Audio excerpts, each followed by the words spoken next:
Welcome to our tutorial on using Python's requests library with sessions for web crawling.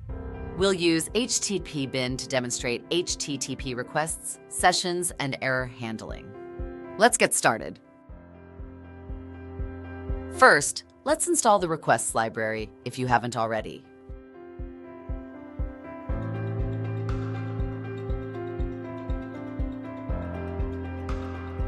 Let's start with a simple GET request to retrieve data from HTTP bin.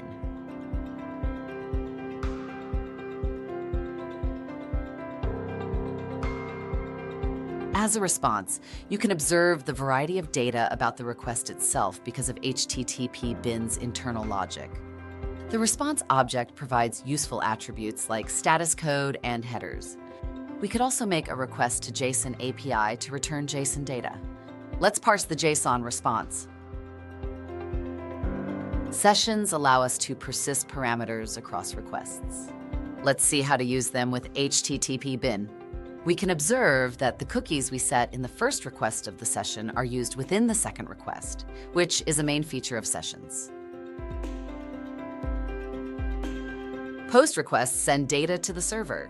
Let's demonstrate this with HTTP bin. As you can observe, the response contains exactly the same data we sent in the request, key by key.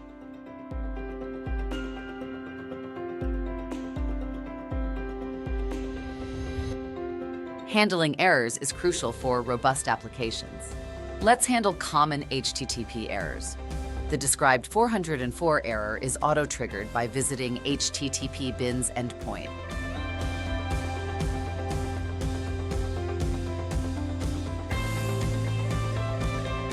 Custom headers and user agents can simulate different browsers. Here's how to set them.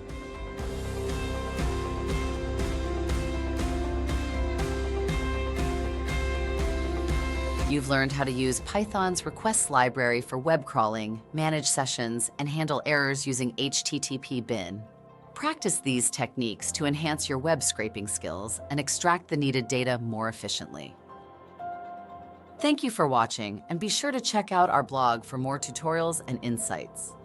Don't forget to subscribe for more insightful videos about web scraping and data science. As always, you can find a link to a full article in the description. And remember always to use proxies.